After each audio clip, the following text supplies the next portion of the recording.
Hello everyone, कैसे हो आप सभी। एक बार फिर से आप सभी का स्वागत है। अपन ने जो टिश्यू का टॉपिक चल रहा था अपना, उसके अंदर अपन ने एपिथेलियल और कनेक्टिव टिश्यू पढ़ लिया था। आज अपना तीसरा जो टॉपिक रहेगा वो है मस्कुलर टिश्यू। तो मस्कुलर टिश्यू में क्या होता है, it is able to contract, यानी कि जो मस्कुलर टिश्यू है वो कॉन्ट्रैक्ट करने में एबल है and relax and providing movement, body को मूवमेंट प्रोवाइड करने में हेल्पफुल है। फिर नेक्स्ट बात करते हैं अपन, myocyte are specific type of muscles forming cell, यानी जो मायोसाइट्स है वो एक स्पेसिफिक जो टाइप की सेल है जो कि मसल्स को फॉर्मेशन में हेल्प करती है। फिर total number of muscles in human body, यानी कि ह्यूमन बॉडी के अंदर कितनी टोटल नंबर ऑफ मसल्स पाई जाती है, 639 जो है वो टोटल अपने शरीर में मसल्स पाई जाती है। मसल्स के टाइप्स की बात करें तो ये 3 टाइप की होती है, एक तो स्केलेटल मसल, एक स्मूथ मसल और एक कार्डिक मसल। 3 टाइप की इसमें मसल्स होती है अपने शरीर में। तो सबसे पहले स्केलेटल मसल्स की अपन बात करते हैं। तो स्केलेटल मसल है वो है, it is striated in nature, यानी कि एक स्ट्रेटेड नेचर में होती है और अंडर वॉलेंट्री कंट्रोल में होती है। ये क्वेश्चन पूछे जाते हैं तो ये 2 वर्ड आप इसमें ध्यान में रखना, जो कि स्केलेटल मसल्स जो है वो स्केलेटन से अटैच होती है और जो अपने जो मसल्स के मूवमेंट्स में ये हेल्पफुल होती है। फिर बात करते हैं सार्कोमियर, ये भी क्वेश्चन पूछा गया है। सार्कोमियर क्या है, structural and functional unit of skeletal muscle. Skeletal muscle की जो स्ट्रक्चरल और फंक्शनल यूनिट होती है उसको अपन सार्कोमियर के नाम से जानते हैं। नेक्स्ट है, it also called contractile unit of muscle, यानी कि जो सार्कोमियर है उसको अपन किस नाम से जानते हैं, कॉन्ट्रेक्टाइल यूनिट ऑफ मसल्स के नाम से भी इसको जानते हैं। ठीक है, मैं जितने स्टार बना रहा हूँ वो सारे क्वेश्चंस हैं, इसको अच्छे से ध्यान रखना। फिर अपन इसके फंक्शंस की बात करते हैं। तो फंक्शन में स्केलेटल मसल के जो फंक्शन रहेंगे, कैरी आउट मूवमेंट्स, मेंटेन करना पोस्चर को और सपोर्ट करना ह्यूमन बॉडी को, ये इनके स्केलेटल मसल्स के फंक्शन रहते हैं। फिर नेक्स्ट अपन बात करते हैं स्मूथ मसल की। तो स्मूथ मसल क्या है, it is situated in association with visceral, यानी कि ये किस कहाँ पे होती है, जो विजरल जो अपने ऑर्गन्स होती है वहाँ पे ये एसोसिएटेड होती है उनसे, और it is called visceral muscles के नाम से भी इसको जानते हैं। तो स्मूथ मसल को अपन दूसरे नाम से जानते हैं, उसको अपन क्या बोलते हैं, visceral muscles. They are unstriated, कैसे नेचर में होती है, अनस्ट्रेटेड और इनवॉलेंट्री इन कंट्रोल होती है। ठीक है, ये दोनों पूछे जाते हैं। स्मूथ मसल कैसे होती है, इनवॉलेंट्री तो कंट्रोल में होती है और अनस्ट्रेटेड इन नेचर में होती है। फिर नेक्स्ट अपन बात करते हैं इसकी तीसरी मसल्स है कार्डियक मसल्स उसकी। तो कार्डियक मसल क्या होती है, दे आर मसल टिश्यू जो फॉर्म इन हार्ट मसल, यानी कि जो हार्ट वॉल के अंदर जो मसल्स जो पाई जाती है उसको अपन कार्डियक मसल्स के नाम से जानते हैं।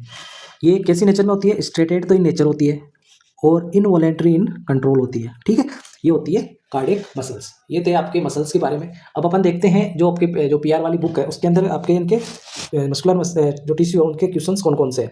तो सबसे पहला अपन क्वेश्चन है इसका, वो है what is the term for smallest functional unit of muscles, यानी कि जो मसल्स है उनकी स्मॉलेस्ट फंक्शनल यूनिट है उसको अपन किस टर्म से जानते हैं। तो अभी अपन ने देखा था उसको किस नाम से जानते हैं, सार्कोमियर के नाम से जानते हैं। इसका राइट आंसर हो जाएगा ए।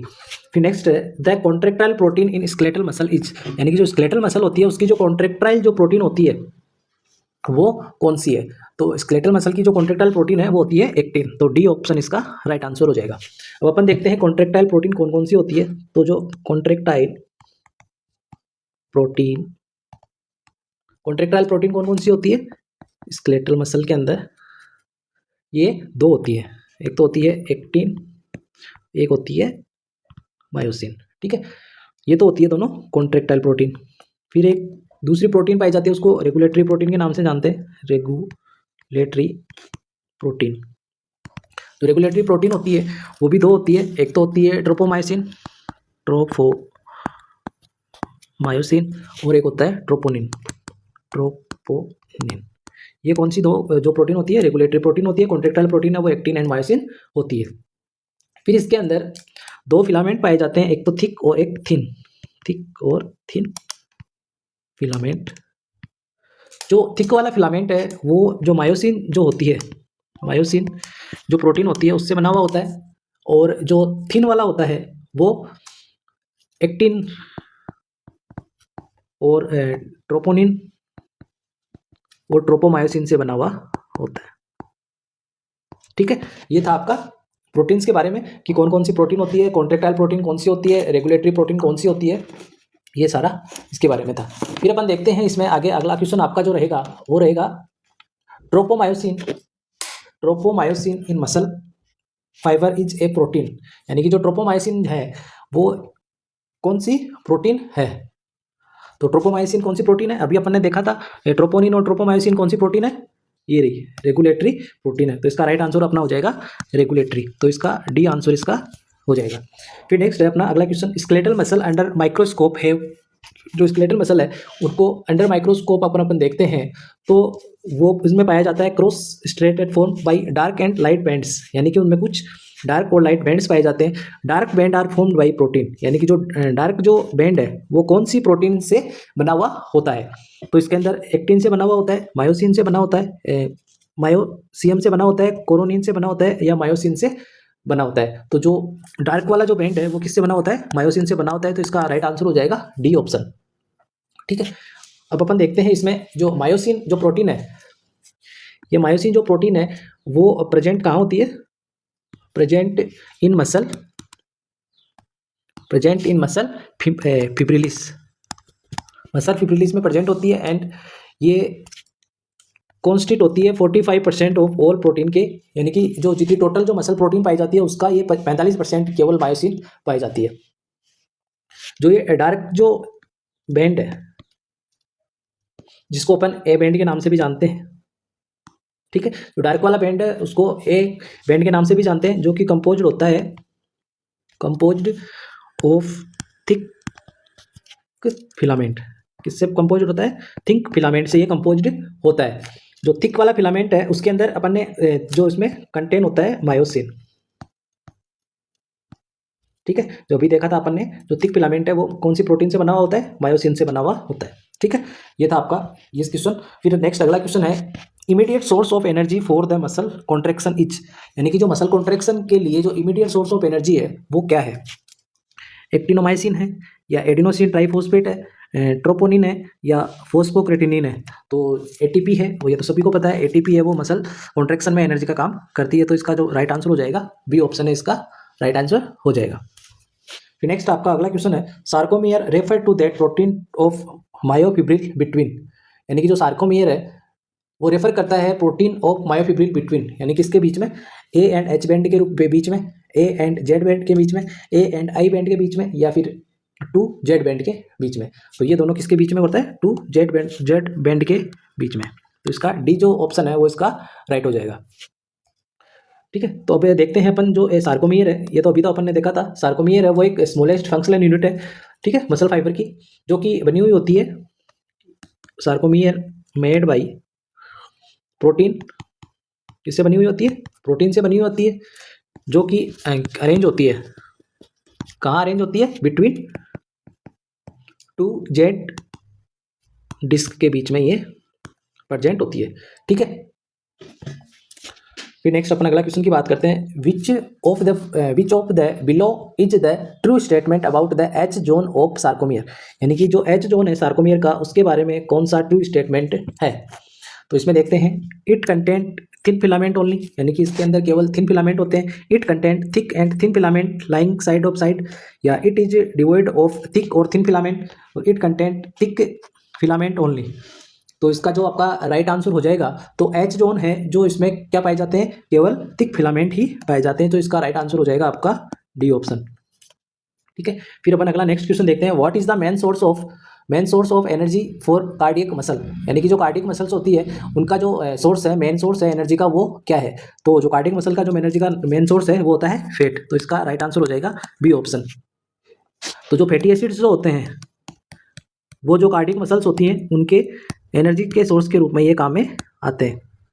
ठीक है, फिर नेक्स्ट अगला क्वेश्चन देखते हैं, when a muscle relax which of the following occur, यानी कि एक मसल है वो रिलैक्स होती है तो क्या होता है, all the ATP used up, the actin binding site are saturated, the nervous stimulus is forceful, the nervous stimulation is removed. तो जो अब अगर मसल्स का रिलैक्सेशन होता है तो क्या होता है, जो नर्व का स्टिमुलेशन है वो क्या हो जाता है, रिमूव हो जाता है, जिसके कारण मसल्स है वो रिलैक्स होती है। तो इसका राइट आंसर आपका हो जाएगा डी ऑप्शन। ठीक है, अब इसमें देखते हैं कि जो स्केलेटल मसल्स है वो अगर जब रिलैक्स होती है तो ये बिगिंस विथ, जो रिलैक्सेशन है वो बिगिंस विथ मोटर न्यूरॉन विच जो क्या करता है, स्टॉप करता है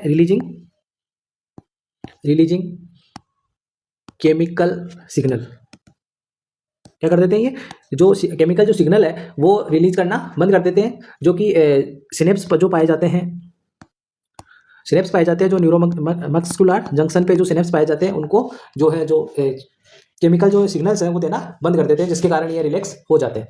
फिर नेक्स्ट आपका type of muscle, striated, non striated, cardiac, all. तो स्ट्रेटेड भी होती है, नॉन स्ट्रेटेड भी होती है, कार्डियक भी होती है, तो इसका राइट आंसर हो जाएगा डी। ठीक है। फिर नेक्स्ट आता है largest smooth muscle of body, यानी कि बॉडी की सबसे लार्जेस्ट स्मूथ मसल कौन सी है? तो बॉडी की सबसे लार्जेस्ट स्मूथ मसल कौन सी है? स्टोमक। ठीक है। मसल टिश्यू जो लार्जेस्ट है स्मूथ मसल वो है स्टोमक। ठीक है। फिर नेक्स्ट अपन अगला क्वेश्चन देखते हैं। All the following organ have involuntary muscles except, यानी कि जितने भी ऑर्गन है उनमें इनवॉलेंट्री मसल्स होती है एक को छोड़कर। तो स्टोमक में इनवॉलेंट्री होती है, इंटेस्टाइन में इनवॉलेंट्री होती है, स्केलेटल है वो कौन सी होती है? वॉलेंट्री होती है, हार्ट में इनवॉलेंट्री होती है। तो इसका राइट आंसर हो जाएगा सी ऑप्शन। स्केलेटल है वो इनवॉलेंट्री नहीं होती है, केवल वॉलेंट्री होती है। The type of muscle found in the visceral organ and blood vessels is, यानी कि ऐसी कौन सी मसल्स है जो कि विजरल ऑर्गन और ब्लड वेजल्स में पाई जाती है? तो वॉलेंट्री होती है, कार्डियक होती है, मायोकार्डियम होती है, या इनवॉलेंट्री होती है। तो विजरल ऑर्गन में कौन सी होती है? इनवॉलेंट्री होती है। तो इसका राइट आंसर हो जाएगा डी ऑप्शन। फिर नेक्स्ट है the function of smooth muscle is, यानी कि स्मूथ मसल का क्या फंक्शन है? क्रिएट करना हीट को, प्रोपेल करना ब्लड को इनटू सर्कुलेटरी सिस्टम में, प्रोपेल फूड थ्रू जीआईटी, या कुशन ऑर्गन। तो जो स्मूथ जो मसल्स होती है जो कि विजरल ऑर्गन्स में पाई जाती है, तो उसका क्या फंक्शन है? प्रोपेल करना फूड को थ्रू जीआईटी सिस्टम के द्वारा। तो सी ऑप्शन इसका सही हो जाएगा। फिर नेक्स्ट आपका है विच of the following muscle is called non striated muscles, यानी कि इनमें से कौन सी मसल को अपन नॉन स्ट्रेटेड मसल के नाम से जानते हैं? तो स्मूथ मसल को बोलते हैं, नॉन प्लेन मसल को बोलते हैं, स्केलेटल मसल को बोलते हैं, कार्डियक मसल को बोलते हैं। ठीक है। तो इसका जो राइट आंसर आपका हो जाएगा स्मूथ मसल, ए इसका राइट आंसर हो जाएगा। फिर नेक्स्ट अपन बात करते हैं अगले क्वेश्चन का। Cardiac muscle differ from skeletal muscle by, यानी कि कार्डियक मसल है वो स्केलेटल मसल से डिफर होती है कैसे?